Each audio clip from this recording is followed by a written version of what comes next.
Hello everyone, welcome back. Entrepreneurship skills, employability skills का ये chapter 4 है। आज हम इसकी थर्ड प्रेजेंटेशन पढ़ने जा रहे हैं। इसके टोटल 7 सेशंस हैं। So today it is third session.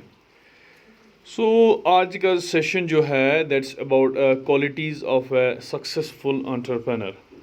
एक एंटरप्रेन्योर जो है, एक सक्सेसफुल एंटरप्रेन्योर की क्या क्वालिटीज़ होनी चाहिए। सबसे पहले ये हम जानने की कोशिश करेंगे कि एक एंटरप्रेन्योर और एक बिजनेसमैन के बीच में जो डिफरेंसेस है वो हम समझने की कोशिश करेंगे। पिछले 2 लेक्चर्स में भी हमने ये समझने की कोशिश की है कि एक एंटरप्रेन्योर और एक बिजनेसमैन में एक स्लाइट डिफरेंस होती है, ठीक है ना। एक स्लाइड सी डिफरेंस होती है। जैसे मैं आपको एक एग्जांपल यहाँ पे बता रहा हूँ, उसके बाद हम ये वाला टेबल डिस्कस करेंगे। पहले मैं एक एग्जांपल बता रहा हूँ। फॉर एग्जांपल, कोई चाय वाला है, रामू, ठीक है। रामू कोई चाय वाला है, या हमारे इधर कोई अब्दुल कोई चाय वाला है, वो बाज़ार में चाय बेचता है, ठीक है। तो वो बंदा चाय बेचता है, उसको हो गए 10-20 साल, वो चाय अपनी बेच रहा है, ठीक है। सो नॉर्मल है, चाय बेच रहा है, वहाँ पे वो प्रॉफिट कमा रहा है, ठीक है, अच्छी बात है।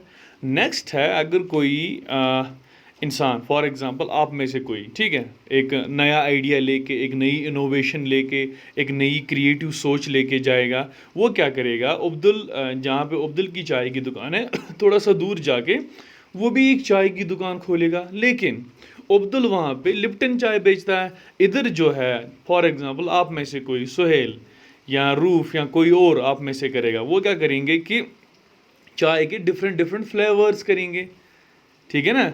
मतलब चाय के different different varieties, different different उसमें नई क्रिएशन लाएंगे चाय में। तो क्या होगा कि जो नॉर्मल चाय थी, नॉर्मल चाय के बजाय अब एक नई चाय बिक रही, एक नई क्वालिटी बिक रही। This is entrepreneur. अब्दुल का है, दैट इज़ बिजनेस। सिंपल दुकान खोली है, वहाँ चाय पत्ती, दूध वगैरह, चाय पत्ती है, दूध है, उसके वो पतीला गैस वगैरह है, वो वहाँ पे काम कर रहा है, अपना प्रॉफिट कमा रहा है। That is business, small business. और ये जो है नई सोच, नई इनोवेशन जब लाई, चाय के दुकान में ही एक नई तरीके से हम चाय बेच रहे हैं, that is innovation and that is entrepreneurship. So ये टेबल हम भरने की कोशिश करेंगे। इसमें क्या है कि एक एग्जांपल दी रही है कि मिल्कमैन जो है, दूध वाला है, वो बहुत मेहनत करता है। सुबह 3 बजे उठता है, उसके बाद जो घरों में वो सुबह 5 बजे 6 बजे तक दूध डिलीवर करता है। सिटीज़ में होता है, ठीक है। तो ऐसे ही आप अपने आसपास भी जो बिजनेसमैन या जो एंटरप्रेन्योर है, जो 2 3 4 5, ये चार जो है ये जो चार जो ब्लैंक्स हैं, इनको आप फिल करेंगे। उसके बाद क्वालिटी लिखेंगे, उसके बाद एग्जांपल लिखेंगे कि क्या करते हैं ये लोग। तो अब आज के टॉपिक पे आते हैं, दैट इज़ कि एक सक्सेसफुल एंटरप्रेन्योर जो है उसकी क्या क्वालिटीज़ होनी चाहिए। कि अगर एक एंटरप्रेन्योर आप में से बनना चाहता है तो इन क्वालिटीज़ पे आपको ध्यान देना होगा। ये जो क्वालिटीज़ है, जो इन सर्कल कर रहा हूँ मैं स्क्रीन पे, सबसे पहली जो क्वालिटी है that is patience, positivity, hard working, never giving up and perseverance, confidence, open to trial and error, creativity and innovation. ये सारी चीज़ें मैंने डिस्कस की और साथ में मैंने एक कोट भी रखा है, ठीक है। जो स्कॉलर्स वगैरह जो गुजरे हैं, उन्होंने कुछ कोट्स दिए हैं, और वो हम रियल लाइफ में भी वो हम मतलब प्रूव होते हैं, और या हम उन चीज़ों से सबक लेने चाहिए हम रियल लाइफ में। So number 1 is patience. Entrepreneurship जो है, ये जो काम है, ये एक दिन का काम नहीं है। जैसे कि आपको पता ही है कि एक दिन में कोई प्रॉफिट नहीं कमाएगा, ठीक है। सो इसमें बहुत टाइम लगता है, धीरे धीरे बिजनेस सेटअप हो जाता है, ठीक है। तो एक एंटरप्रेन्योर को क्या होनी चाहिए, पेशेंस, बर्दाश्त, ठीक है। जैसे कि लियो टॉल्स्टॉय ने ये बोला है कि the 2 most powerful warriors are, warrior का मतलब है जो मुजाहिद, जो लड़ता है, वेरियर, ठीक है। 2 पावरफुल जो वेरियर्स है वो क्या है, पेशेंस एंड टाइम, ठीक है। सो एक एंटरप्रेन्योर को ये नहीं होना चाहिए कि बस मैंने आज इन्वेस्ट किया तो मुझे कल फ़ायदा होना चाहिए। पेशेंस होनी चाहिए, ठीक है। सेकेंड इज़ पॉजिटिविटी, ठीक है। अगर कोई पर्सन एंटरप्रेन्योरशिप स्टार्ट करता है, कोई काम स्टार्ट करता है, कोई बिजनेस इस्टेब्लिशमेंट स्टार्ट करता है, तो क्या होना चाहिए कि बहुत मुश्किलातों का सामना पड़ेगा, ठीक है ना। बहुत मुश्किलात आएंगे, मतलब रास्ता जो है ये बहुत कठिन होता है, कोई आसानी से सेटअप नहीं होता है कोई चीज़, मुश्किलातों का सामना करना पड़ेगा उनको, ठीक है। लेकिन रिस्क भी लेने पड़ेंगे। लेकिन अगर वो एक पॉजिटिव सोच से चलेगा, ठीक है, तो वो कामयाब हो जाएगा आगे। सो ऐसे ही मैंने एक कोड भी दिया है साथ में, believing negative thoughts is the single greatest obstruction to success, मतलब कामयाबी के लिए, ठीक है, अगर कोई सबसे बड़ी रुकावट है दैट इज़ नेगेटिविटी, ठीक है, दैट इज़ ये सोचना कि मैं नहीं कर पाऊंगा या मैं नहीं कर पाऊंगी, ये सोचना, ये सबसे बड़ी हिंड्रेंस है, ये सबसे बड़ी रुकावट है किसके लिए, सक्सेस के लिए, कामयाबी के लिए। Number third is hard working, never giving up and Perseverance. ये सब मैंने एक में ही किया है क्योंकि दे आर रिलेटेड टर्म्स, ठीक है। हर एक बिजनेस जो है जब वो फ्लरिश करती है, जब वो मतलब सेटअप हो जाती है, तो फेलियर्स आते हैं, इनिशियल फेलियर्स, या बीच में भी कभी फेलियर्स आते हैं, ठीक है। तो हमें क्या करना चाहिए, गिव अप नहीं करना चाहिए, मतलब ये नहीं, हिम्मत नहीं हारनी चाहिए कि बस हो गया, मेरा इतना नुकसान हो गया, आई एम डन, मेरा अब कुछ नहीं होने वाला है, ठीक है।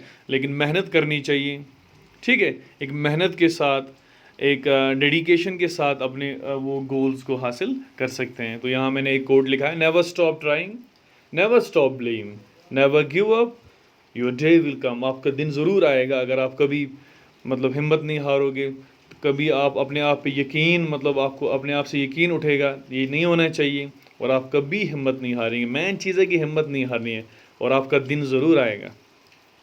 नेक्स्ट है कॉन्फिडेंस। कॉन्फिडेंस बहुत बड़ी चीज़ होती है एंटरप्रेन्योरशिप, यहाँ कहीं पे भी कॉन्फिडेंस होनी चाहिए, ठीक है। मतलब कॉन्फिडेंस का मतलब है अगर उन्होंने डिसीजन लिया कोई, दैट इज़ लिया, डिसीजन लिया तो लिया, ठीक है। हाँ मुझे यहाँ पे 10 बंदे लगते हैं, मुझे 10 बंदों से इतना काम कराना, दैट इज़ डिसीजन लिया। कॉन्फिडेंस होना चाहिए, मतलब उस इंसान में कॉन्फिडेंस होनी चाहिए, हाँ जो मैंने डिसीजन लिया दैट इज़ ओके, ठीक है। Confidence is not they will like me, confidence is I will be fine if they don't. देखो ये बहुत बड़ी बात यहाँ पे है। कॉन्फिडेंस ये नहीं है कि मतलब वो करेंगे जैसे मैं करता हूँ। फॉर एग्जांपल अगर मैं सोचूंगा हाँ मैं कॉन्फिडेंस के साथ कह रहा हूँ कि ये बंदा ऐसा करेगा, नहीं। Confidence is I will be fine, confidence हाँ मैं ठीक हूँ, ठीक है, अगर ये करेंगे भी नहीं तब भी मैं ठीक हूँ, दैट इज़ कॉन्फिडेंस। नेक्स्ट है open to trial and error. ये एग्जाम्पल ही पहले देखेंगे हम। ये जो थॉमस एल्वा एडिसन है, इन्होंने बल्ब इन्वेंट किया है, आपको पता है, ठीक है। तो इनका कोट है ये, I have not failed, I have just found 1000 ways that would not work. मतलब इन्होंने कितनी कोशिशें की थी बल्ब बनाने में, हर बार ये फेल हो रहे थे, हर बार ये फेल हो रहे थे, लेकिन आखिरकार इनको कामयाबी मिली। किनको? थॉमस एल्वा एडिसन को। उसके बाद इन्होंने ये कोट किया कि मैं फेल नहीं हुआ, लेकिन मुझे 10,000 तरीके ऐसे मिले जो काम नहीं कर पा रहे थे, ठीक है। सो देखो फेल ही हुए हैं ना ये 10,000 बार, लेकिन उन्होंने देखो क्या बोला है कि मैं फेल नहीं हुआ, लेकिन मैंने 10,000, ठीक है, 10,000 ऐसे रास्ते देखे जो काम नहीं कर रहे थे, मतलब जहाँ से मेरा काम नहीं हुआ, ठीक है। तो ट्रायल एंड एरर का मतलब है कि मतलब अटेम्प्ट करते रहना है, कोई बात नहीं यार, ठीक नहीं रहता है, गलत हो जाता है, फेल होता है, लेकिन you have to try try try, आपको करनी है, ठीक है ना। डर के बगैर, फेलियर भी होगा कोई बात नहीं, कॉन्फिडेंस के साथ रहना है, ट्राई करते रहना है, ठीक है। इसमें क्या होगा कि आपका बिजनेस जो है ग्रो हो जाएगा और आपकी कस्टमर सेटिस्फैक्शन भी आ जाएगी। लास्ट पे मैं आपको एक एग्जांपल देता हूँ फिर, और ये सारी चीज़ें समझ आएंगे। Next is creativity and innovation. ये बहुत बड़ी चीज़ है एंटरप्रेन्योरशिप में, ये एक बहुत बड़ी चीज़ है। क्रिएटिविटी और इनोवेशन, नया कुछ क्रिएटिव करना है जो नॉर्मल नहीं होगा, मतलब जो नॉर्मल है वो नहीं होना चाहिए, नया क्रिएटिव, उसमें कुछ नया ऐड करके, नया डिज़ाइन करके। इनोवेशन, कुछ ऐसा जो पहले है ही नहीं और आप वो चीज़ कर रहे हो, दैट इज़ इनोवेशन, ठीक है। सो ये चीज़ें भी एक एंटरप्रेन्योर में होनी चाहिए। यहाँ पे देखो, creativity is thinking up new things, innovation is doing new things, ठीक है ना। क्रिएटिविटी क्या है कि आपने सोचा कि हाँ मुझे नया करना है, इनोवेशन है कि आप कर रहे हो नया, ठीक है ना।